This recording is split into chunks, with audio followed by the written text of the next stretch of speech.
Welcome to the Vigor Life Podcast, a source of inspiration, lessons, stories, skill sets, mindsets, and strategies to invigorate and expand all areas of your life.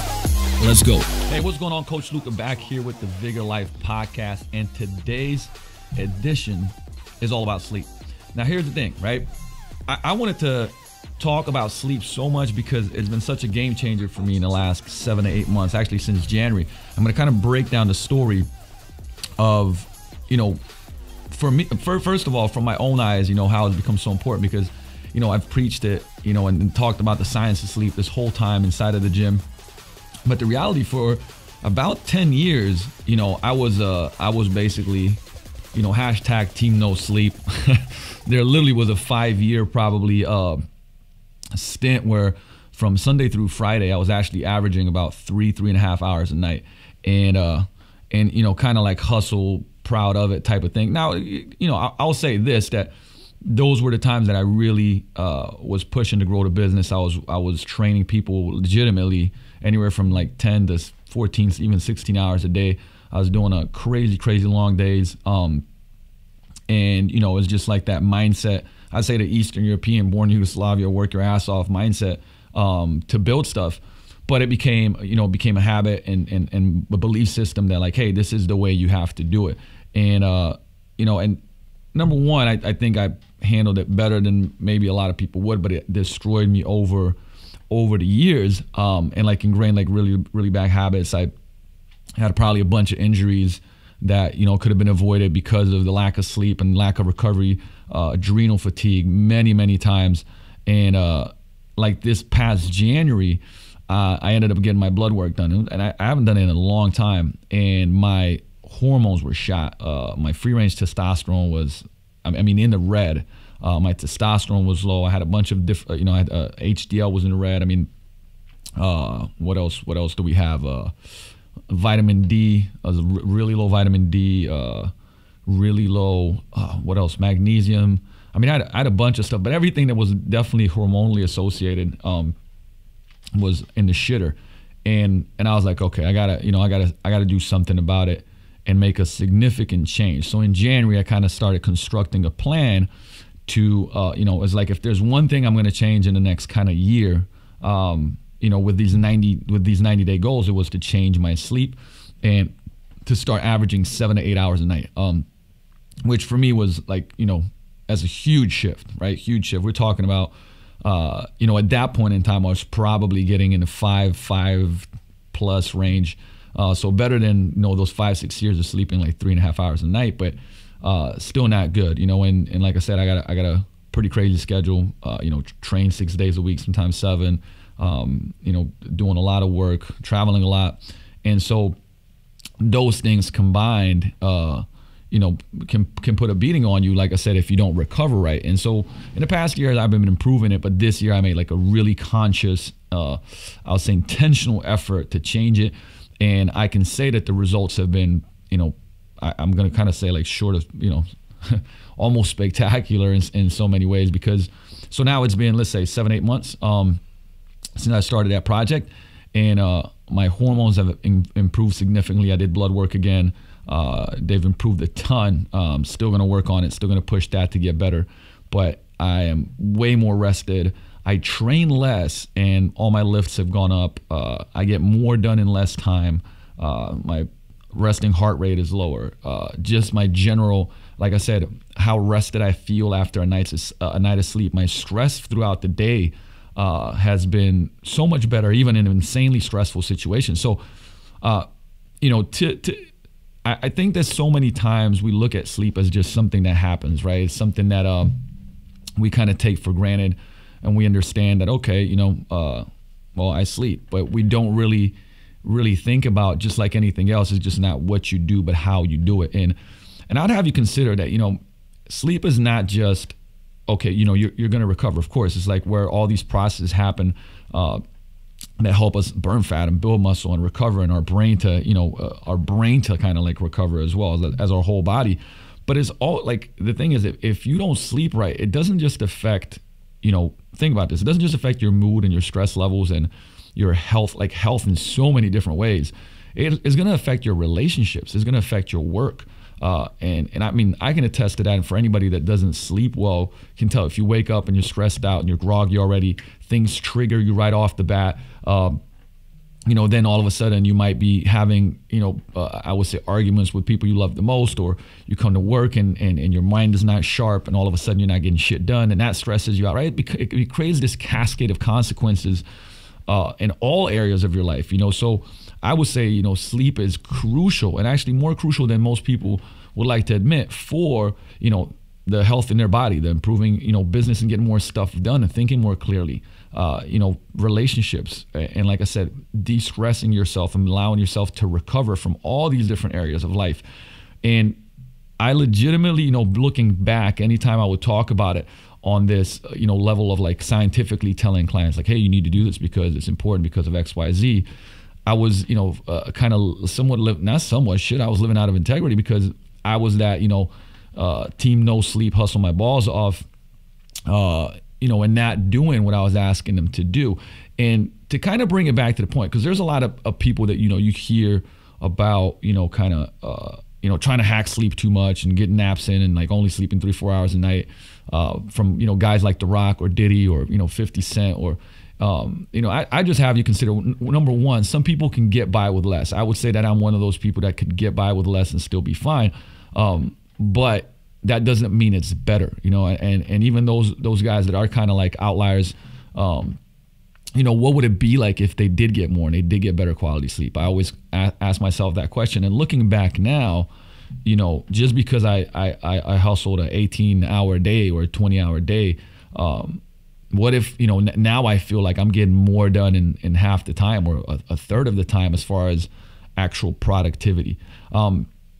But, with that said, like I said, I want to kind of create context behind this episode, because it's my own transformation. Although I know all these X's and O's and knew all these X's and O's, it really took for me to hit the wall hard and see stuff in numbers, which for me mattered, to see that I was going down the shitter and something needed to change. Especially, like I'm like I said, I'm 35 now.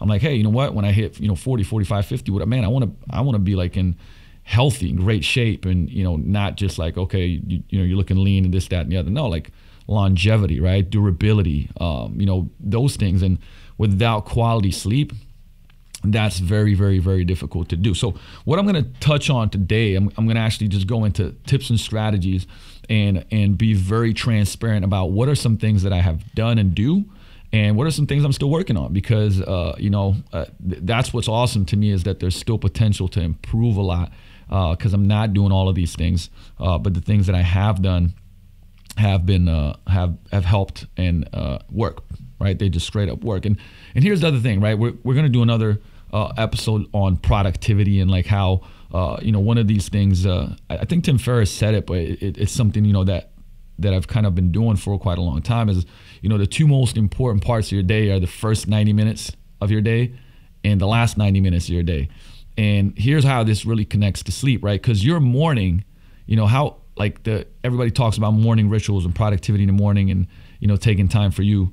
And I would absolutely agree with that. But the thing is that your morning starts the night before, right? Because if you have a shit night of sleep, guess what? Like your morning is not going to be good, right? You're going to wake up, you're going to be groggy, it takes longer to do stuff, you can't think clearly, you might be more irritated, right? Like it can throw off everything. So, sleep really is a 24-hour thing, and that's what we're going to talk about today. We're not going to just, I'm not just going to go over like, hey, here's the 2 or 3 little tricks that you can do before you go to bed.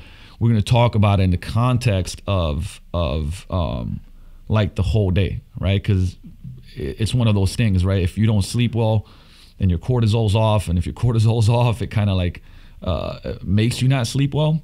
And the same thing, like cortisol and melatonin, serotonin, all those different factors that play in, and becomes a kind of like a self-fulfilling prophecy, right? Like you don't sleep well, you're more stressed out. Stress prevents you from sleeping well, and it keeps going, right? So, I'll start with one of the things that I think, at least for me, was an issue, and still is, but improved it vastly, and that's to keep a regular schedule. Keeping a regular schedule with sleep, at least, I'd say at least for instance, for during the week, right? It doesn't necessarily mean that you have to do it every single day. If you can, great. But for me, it was during the week, and I'm starting to get close to having a pretty set schedule with my sleep, and that was like really off. I mean, I would be off by 2-3 hours a lot of days sometimes.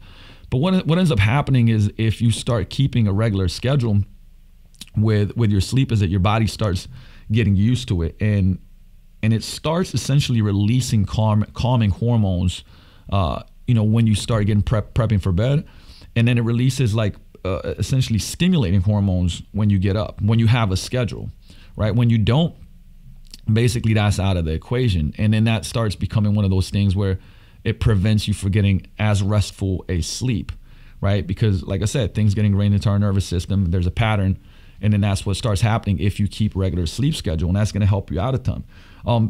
Number 2 is, look, by the way, we're shooting this at around 1 o'clock, so just so you know, I'm sticking to the schedule. I've really reduced my caffeine. That was a big issue for me. I drink in a lot of caffeine throughout the day, the whole day. I mean, before workout, I work out usually at 6 or 7 p.m. So, that's not a good bet. So one of the things is like keeping caffeine and alcohol to minimum. And caffeine, trying to like block it down like 2-3 p.m. At the latest, because now taking it in the morning can actually bump up your cortisol, which is fine because it gets you into that cycle. So sometimes in the morning, if you don't have adrenal fatigue, if you're super adrenally fatigued, you should probably start cutting out caffeine, period. But if not, like you could take some caffeine in the morning and it kind of boosts your cortisol and it kind of gets you in those natural cycles. That's fine. But, doing it later on in the day might keep you amped up, and it will prevent you from sleeping well, right? Because some of the people, like here's the thing, right? Will go like, well, I drink some alcohol in the evening to calm me down. So it's not a lot, but just to wind me down. Now, even though it may feel like you're getting, you're winding down and you go to sleep, you probably are not going to get quality sleep if you do. So that's another habit that is really worthy of addressing, right? So 1 is caffeine, and 2 is alcohol, right? And just realizing just because you get, you kind of get like more tired and mellow, it doesn't mean that your sleep is better, because we're looking for quality sleep and not just the quantity of sleep. Now I'm going to take a sip of this caffeine so I get it done before 2 p.m. Number 3 here would be doing a brain dump. Now, the brain dump, like if you're anything like me and you have a ton on your mind, right? I'm always thinking about projects I have to do, emails I have to send, people I have to call, things I have to create, meetings I have to have. And there's a lot of that. And, I'll throw in a little kind of tip here. I use something called Lean Kit, and Mike Robertson got me onto this.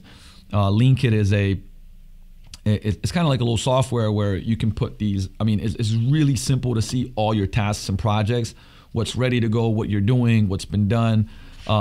So I put everything that I have to do into Lean Kit every single day. I'm adding or removing, moving it along. It's like very drag and drop, because that way it's like I know I didn't forget about it, right? I also take, think about like these 4x6 cards that I'll put notes on every single day on what I need to do next day. 3 to 5 things. I try to keep it to less than 5 things, because otherwise you start getting overwhelmed by it. But like 3 to 5 main things that I need to get done that day. And so then I do that before bed, because guess what? Like then the next day, essentially, like I'm like, all right, I know what I need to do. But I also have a journal where I do kind of like a brain dump as far as like, is there any worries that I have, any thoughts that I got going through? Like I just basically anything that could stress me thinking about it, because if I don't do it, I'm laying there looking at the ceiling, like going through all this stuff going through my mind, and it doesn't allow me to calm down. And that's not, whoop, knock that mic there. It doesn't allow me to really relax and go to sleep, right? But if I do a brain dump, it like, put it this way, I know I got it somewhere on paper that I can come and wake up the next morning and essentially get back to it and start stressing then if necessary, right? Turning off electronics. So this is one of the things that like just make it the number 4 point. Turning off electronics is still something, like I still have phone by my bed. Now what I've started doing, I flip it, turn it down so that there's no light. So I do wake up when the alarm clock, but everything else is out of my room, right? So every other, like I used to have the iPads, the computer and stuff. I do not watch TV in my room. I basically have a TV that's pretty much non-functional. I literally haven't watched that TV in 4.5 years. And essentially, so here's the kicker.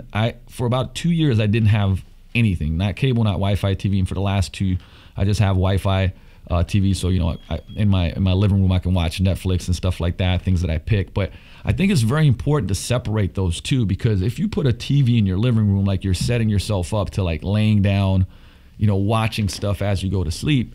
And now all of a sudden you got a like white light, which is going to, bust up cortisol and prevent you from sleeping. And we'll talk about that in a second. But just like saying, getting all the electronics out of the room, like, hey, look, if you're watching TV, cool, but have it in a separate room so that you have to get up, shut it down, and essentially, have a separated space where it's like you're not always in front of like media and white light.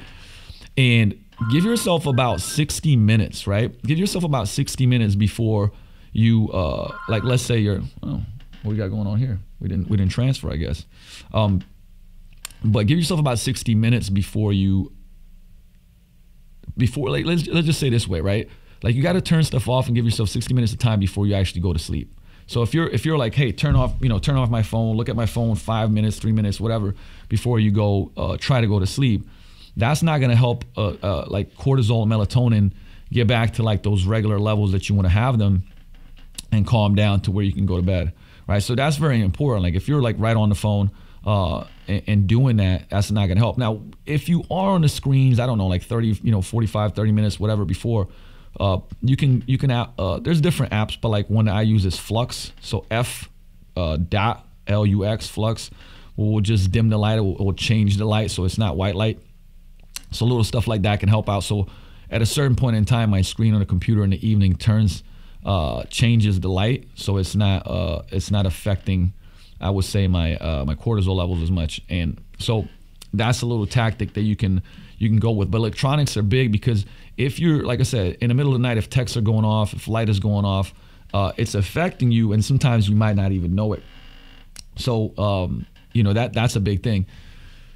Next up, like, I think we're on number 5, because I didn't say we're going to list them, but going to bed before midnight. Actually, one of the first person that was that told me this was like Eric Cressy many years ago.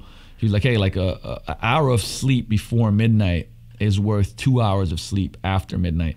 And there's been a lot of studies done after that. Now, I don't know how much of this is confirmed or whatnot, but it does keep coming up, and that multiple sleep experts have been saying this. And, I always went to sleep after midnight, 3 a.m., 2 a.m., and getting up at like 5 a.m. or 5:30 or, even 4:45 for a long time, to where now I can say that actually there's a lot of nights where I go to sleep at, right at midnight or 11:30 or even 11, which for me was a huge, huge shift. And, really what it is that it's kind of like our sleep rhythms, right? Circadian sleep rhythms. It's like we should go to sleep when it gets dark, and we should get up when it's light, right? And our bodies work best that way. Now, I get it. Like, hey, I can definitely empathize with work, family, all the different stuff that you got to do, or working later at night. But it's just like anything else. I always talk about this, right? There's death, and then there's optimal health. Everybody's somewhere in between. Like, if you're sleeping 4 hours a night, I don't like work to get to 8 by next week. Work to get to 5.5 maybe, right? And keep inching up, because guess what? That extra hour and a half of sleep is definitely going to help you a ton, right? So it took me, like I said, 7 or 8 months to get to where I am today, where I'm sleeping, 7.5 hours probably every night on average. So just work your way, towards that. And think about this. So reverse engineer, right? So think about if you're going to sleep at like 5:30, or should I say, if you were trying to get up at 5:30 in the a.m., if you have to get at least 7 hours of sleep, reverse engineer that by 7 hours back. So what would that be, right? 5:30, that means like 9:30, right? So at 9:30, you should kind of start going to bed. And remember that it's like it takes about 15, 30 minutes for you to get to sleep. Like, it's not like you're gonna wait, like lay down and you're just knocked out, unless you're exhausted. But that doesn't happen majority of the time. I'd assume that, like, I know for me, like when I lay down, I don't go to sleep right away. So map it out so you can start prepping to go to sleep and just reverse engineer it. I think that a lot of people don't look at it that way. Hey, if I want to get at least my 7 hours of sleep, then guess what? Like, when should I be going to sleep? And, and maybe you can't at 9:30 or 10, but can you go at 11 and you've been going at 12:30 or something like that? So that's really important. And Gene's telling me to stop squeaking my chair, but it's like, man, this is tough. It's hard for me not move. One of the other thing like that, and this is something that obviously I continue to do, and I've been doing for a long time, but it's like exercising regularly like really, really helps you sleep better. And so, like, why? Well, because exercise is very sympathetic, right? It like revs up the sympathetic nervous system, and your body then naturally will bump down into parasympathetic and help you recover. Now, I'll say this, get your workout in whenever you can, because it's like, hey, this is when people will say this is when it's optimal. I say it's optimal when you can get it in, whether that's, early in the morning, whether it's for lunch. Me personally, I train majority of the time in the evening, which for many, at least as late as I train, it might not be the best thing. I train sometimes as late as 7 p.m. or even later. But, the later you train, you might be revved up from the workout, right? Because we talked about how it gets you in a flight or fight, it gets you sympathetic. So with that said, if you train super late and you try to go to sleep like really close after that, that's going to be tough. So just know that it's going to take you a little bit to wind down, which is also the reason why every time when we train people, we have, we follow Mike Robertson's kind of like R7 protocol, and the last part of that R7 is recovery. And after somebody's done with the training session, they'll go to the back and foam roll. And we could discuss the science of foam rolling, but what it does is it helps people recover, and we have them do breathing drills. So we just get them from that wound up to when they leave, they calm down a little bit. They walk out of the door and their body already starts recovering. And that's also something that's gonna, help them sleep better there, right? So that's really important. And so just think about it this way. I doubt that most people are, going to train and then within an hour going to sleep. But keep that in mind, that like training and exercise is very important, especially building up the strength training. But find out what's the best time for you, because that's more important than, saying, well, I can't train at night, so I'm not going to train. Like, no, get it in. Like, wherever you're at, like, remember that, you can start slow. If you're doing nothing, you can start walking. If you're, or just doing body weight exercises. If you're training once a week, you can bump it up to twice a week, right? Remember, just progressing slowly. One of the things that like I love and finding ways to get yourself to like get ready for sleep better. And you've heard, like, so somebody asked me, say, hey, Luka, people say a warm shower is really good before you go to bed. And some people go like, well, take a cold, like contrast shower before you go to bed. And actually both can work. So here's why, right? If you take a warm shower, then first of all, it's de-stressing, right? Like, I mean, I don't know if anybody's ever taken a warm shower and came out of it and gone like, oh, I'm more stressed out than when I went in, right? It relaxes you. Okay, like, I mean, and that's what essentially heat does. Like, it's relaxing, blood's flowing, and so on and so forth. So a lot of times people just kind of de-stress and can end up going to sleep better. But if you take a cold shower, and this is the reason why I go to Banya once or twice a week. I mean, apart from like all the recovery that you get from it, but I'll do like a really hot sauna, cold plunge pool, and then when I leave, right? Because the thing is, the cold, essentially, like, it's so cold, it stimulates this kind of like fight or flight response, right? But after you get out, your body kicks in into rest and digest, because it's trying to basically think about it, fight the, it's trying to kick into recovery to address that big spike in sympathetic. So that helps you sleep. Now, I'm gonna go ahead and say, like, whatever works best for you. I'm pretty sure that, like, if you're watching this, you're like, hey, you know what, shit, like a warm shower sounds a lot better than, a cold contrast shower does.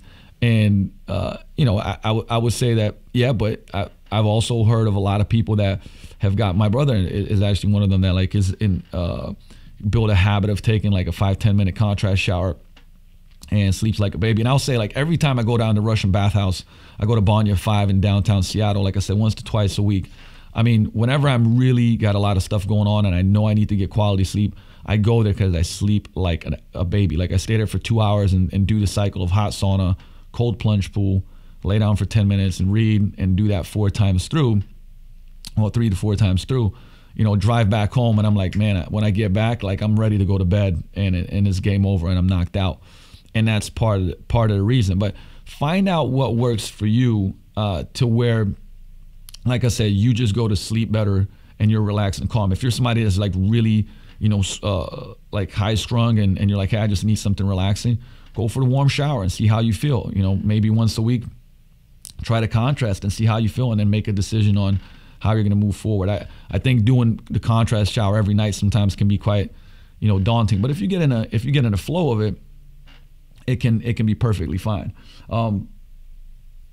We talked about like how to kind of like making everybody talks about sleep caves, right? So I'm going to touch on a couple of points of what's really helped me, making the room as dark as possible, right? Because anytime I only realized like how my room was not that dark. I even put the blinds down and some of the light was coming through, but I was just used to it, and I didn't think that it affected my sleep. And then I got so I'm subscribed to that. I think it's the biohacking package from quarterly.com, and it used to be a Tim Ferriss one. Now it's a biohackers one. And Kelly's one of the packages that came was Kelly Starrett's, and it was a sleep package. And inside was this sleep pillow that's been awesome. But the thing that's helped the most are like these shades that you put over. You can do them on flights and stuff, right? So it just covers my eyes. I pull them all the way down. And when I pulled them down, even though it was dark in my room, the difference between the darkness was like huge, right? Huge. And once I started to use those, I started sleeping better. And especially like I stopped waking up at night. So that was a big thing. So like, I don't know, they probably cost like $20. I'll find a link and put it in the podcast section below of which ones I have. But that was huge. So making your room really dark, if you got a lot of lights, like I said, that's why taking away TVs and phones and even alarm clocks that shine, it makes a big difference. For me, just getting those shades was a game changer because I have lights from outside of my room on the alley that like shine in, and that was actually bugging my sleep without me knowing it until I changed it up. So that's a big thing. Creating a sleep area. So we talked about like this whole like sleep cave and stuff, right? So this is one thing that I do have to address. So my room is not the most organized room. If anybody knows me, I'm pretty, it's like a clusterfuck sometimes. Books everywhere, notes everywhere, and that's I'm getting an organizer to actually like organize my whole apartment, make it really like really tidy and clean, and to give me strategies how to keep that. I mean, this is like literally somebody as a professional that works with people like me that are all over the place, right? And so that I can keep some semblance of organization. Now, I don't even care about as much of my office, but where I sleep, it does matter, because when I come in and things are not the way they should be, there's automatic kind of like subconscious, kind of, I would say, anxiety, right?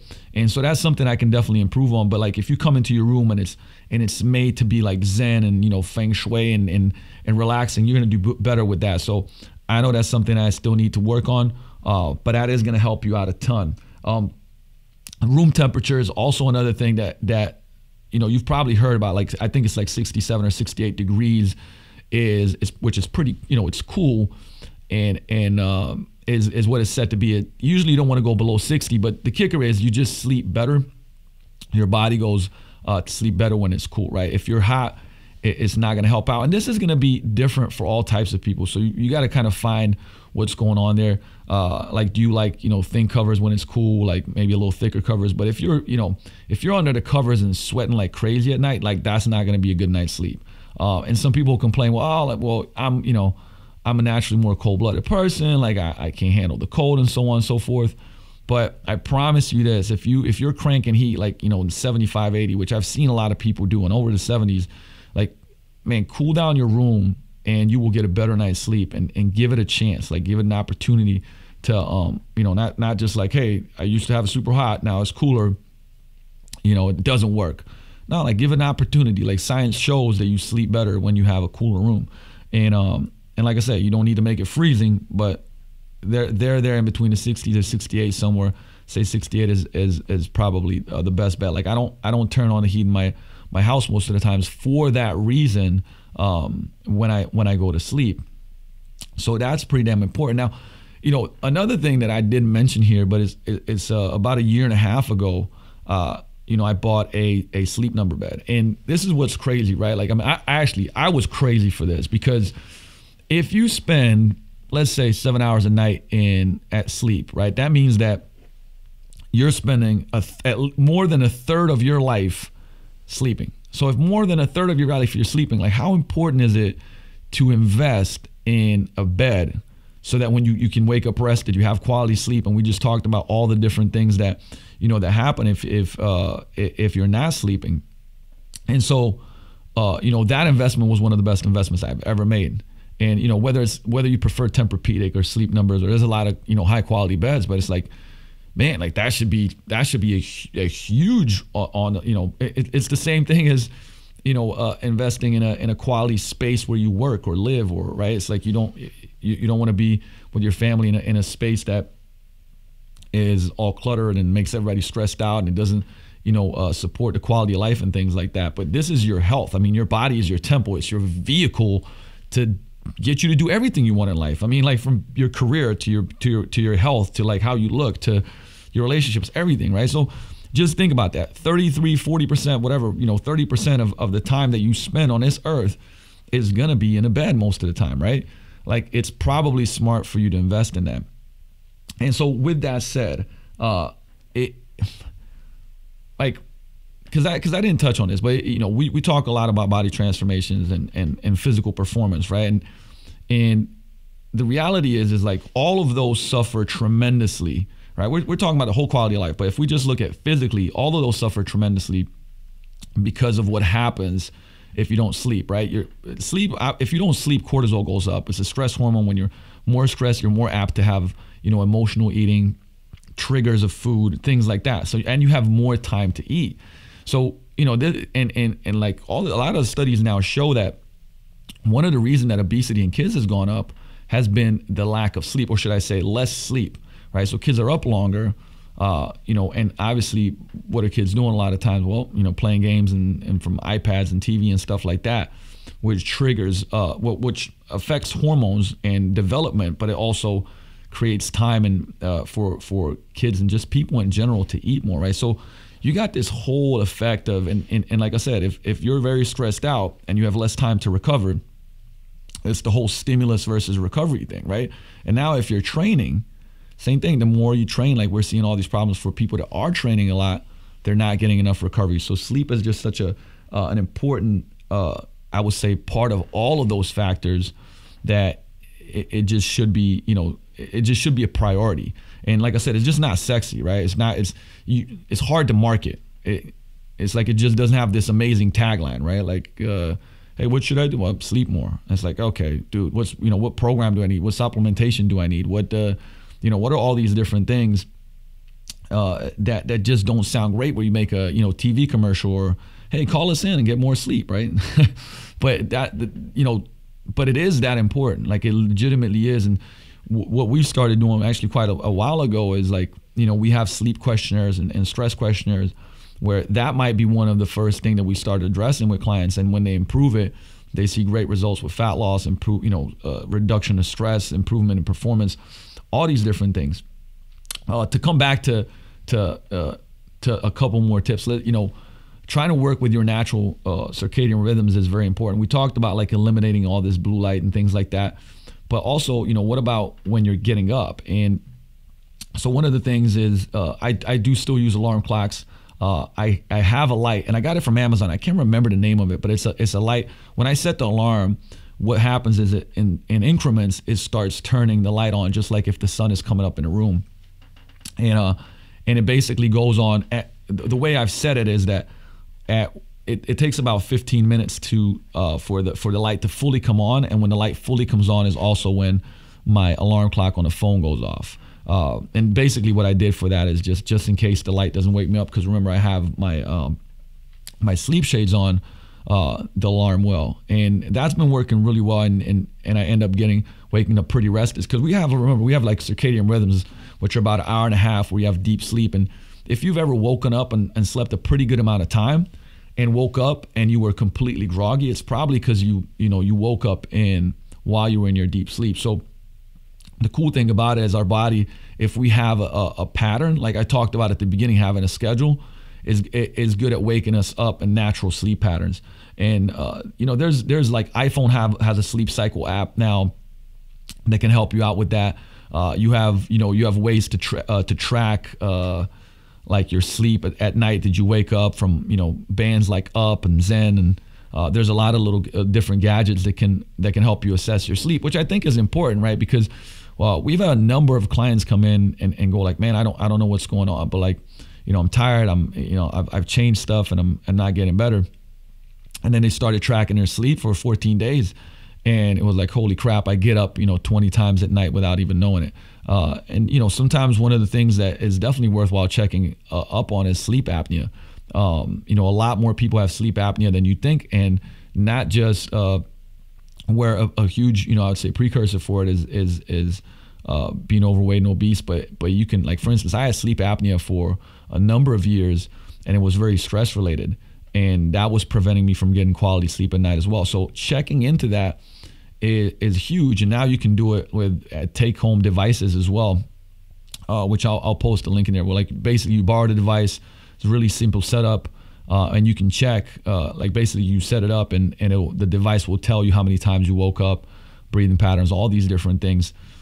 Because, like I said, you want to go to the cause, right? You want to go to the cause. If you're just going like, well, I'm going to improve this, and your sleep is completely shit, and you get no rest and recovery while you're sleeping, like, that's such a big, I would say, problem that, like, the rest of the stuff is really not going to affect it.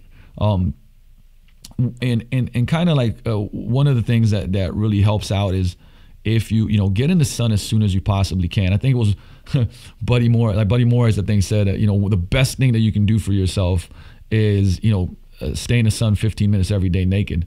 And man, I'm down for that. Like, but the reality is that you want to be out in the sun, and even if it's winter, even if it's not like sunny, like, you're still getting some of those benefits. And remember that the sun has UVA and UVB rays, and so it doesn't, like, UVB rays, you have to literally go out to get them, right? And UVB rays are the ones that produce vitamin D, which most people are deficient in, at least in places where there's not a lot of sun. So, getting out in the sun, getting those UVB rays is very, very crucial. And doing it as soon as, like, from 6 a.m. to 8:30 a.m. is actually when you kind of get the best, you get the most out of it. And it's great because if you get up in the morning, like I like to do these walks in the park now. I've done it for quite a long time. I live in Coulon Park. I get up in the morning, and the first thing I do is go for a walk. It's like 15, 20, sometimes 30-minute walk. But I'm out in the sun. I come back, and then I start my ritual. And the other thing, too, is that, like, getting out of bed as fast as you can, right? That's really helped me. Is just like, boom, alarm goes off or the light comes on, feet are down on the floor, and I get up. Because then you don't have the time to, like, snooze and do all these different things. And I that's been one of my things in the past. I snoozed the shit out of it. I've stopped doing that. Now is my tactic. Is like, boom, I get up, feet touch the ground, I go straight into the kitchen and drink my tea, and then bam, I'm out the door. So, I want to touch on, like, supplementation just a little bit. And here's the thing, right? The reality is that, like, supplements are secondary, and all of the foods that you kind of you want to get should be from real food. And we've talked about this in previous podcasts, and we'll in the future too, with what are some things that you're deficient. Actually, I took some notes here. Magnesium, selenium, vitamin C. Let me pull up this omega-3s, vitamin D and C. Like, but as much as I love supplements, and I'm actually a big fan of, like, Total Primate Care from Onnit that has a night pack that has, like, spirulina in it. It has it has omega-3 fish oils and magnesium and things like that. You want to get that from real foods, right? And then so a variety, obviously, of leafy vegetables is great. Cruciferous vegetables, fruit that's different colors, like fish have a ton of the fish, nuts, seeds. Those have, like, literally everything that I mentioned. In between the combination of the foods that I mentioned, you get all of that. And as much as supplements do help, but they are supplementary, I've seen a lot of people kind of not take in real food, organic food that has all these nutrients, and just started relying on supplementation. And I don't think that's a good thing. I think supplementation is there on top of that to work on some of those deficiencies. But, you know, one of the ways that I've kind of started addressing getting all these nutrients in every day is doing my after the walk, I do my morning smoothie and my Vitamix, and I pack it full of like everything that I just talked about, right? So like one of my favorites go-tos is like almond milk, ice cubes, and then I put in a ton of leafy vegetables between spinach, arugula, kale, and I just stuff it down. And then on top of that, I put a scoop of Onnit greens, and then I put in like banana, blueberries, strawberries. I like a lot of different berries, a little bit of MCT oil, some cottage cheese, and depending on, like, I might mix nut butters and things like that, and then blend it all up and top it off with a lot of times with certain seeds, right? And I kind of rotate through those. But what ends up happening is, like, right in the morning, I'm just getting tons and tons of nutrients, and it tastes delicious. It tastes great. By the way, I missed it. I also get put protein in that shake, quite a bit of it. But the whole point is, right, like that. If you looked up those deficiencies that you have and the things that help you sleep better, and like I said, gut health, pre and probiotics, and number one, I really like to go with foods that have those naturally. So anything pickled, you know, I love. I obviously love pickles, but then you got kimchi, you got sauerkraut. I try to get that a couple times a week at least. And I do take some probiotics. Like I have a gut health pack from Onnit that I take every night. So, you know, because think about this, like gut health is very important in regulating serotonin and cortisol levels and things like that. And you got to have that. You know, a lot of people don't have quality gut health, and that really affects, you know, a lot of things beyond just sleep. So, but my main point is that, like, addressing your base nutrition is a lot more important than, you know, saying, okay, you know, I'm not going to really worry about that and just getting a ton of supplementation in. I don't think you're going to be seeing the results that you really want. But, you know, I do think supplementation does come in handy in those things. And what I'm going to do, I'm going to actually post below a bunch of different supplements that have been shown to be beneficial for helping with sleep, and some of my favorite products that I use that help with that. You know, and like I said, we've kind of crunched quite a lot of things here, right? I mean, at least, I don't know, 8, 10, I don't know, I start counting the tips, but the point of it is that, you know, it's the same thing as when we talked about nutrition, and it's very easy to go like, here's all the stuff that you're doing wrong. And I was in that same boat, right? When I started going from like, wow, you know, my sleep is definitely not, you know, is horrible. Like, what would I go about it? And, you know, but I knew all the science. I knew all this. I mean, I read so many books, went to courses, and you name it. But it was overwhelming. And so I just started doing one or two things that started helping me out. And like I said, you know, 6-7 months later, like, I'm probably feeling the best I've ever had because of the sleep I'm getting. And it's been these, you know, my goal, for instance, in the last 90 days and the previous 90 days had nothing to do with, I would say, body composition, right? There's no like, hey, I want to have 6-pack abs and this, that, and the other. And, you know, my training buddy is like, hey, man, what have you been doing? Like, dude, you're looking like the leanest you've looked in a long time. What do you weigh? And I'm about 203, 204 pounds, and definitely as lean as I've been in quite a while.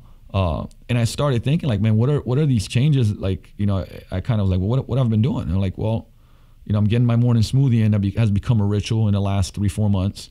And I've changed my sleep. Like, majority of the rest of the stuff hasn't changed that much. You know, I'm PRing in a lot of lifts. I'm training less when it comes to like volume and duration than I ever have. And, you know, it's just like I'm more rested every day. Like, my mind is clear every day. I mean, I can legitimately, you know, if you did a scale of 1 to 10, like, hey, you know, how do you feel when you wake up? I feel rested. I mean, for years, I would not feel rested when I got up. And now I do. So, I mean, this is my personal story. And that's why I wanted to share this and kind of like talk about the power of sleep and how it's not sexy, but man, is it powerful if you implement that. I'd have you consider that a lot of things will change in life if you make this a priority, but it's like there has to be intent behind it, right? It's got to be intent. Like, you can't make this one of those things where it's just gonna happen. you have to, put things in place, strategies in place, and be aware of it for it to become something that's actually going to change, right? Just like anything else would. So with that said, oh, by the way, man, Sean, a great book that you want to pick up. Actually, I got it. Let me see if I got it right here. I do.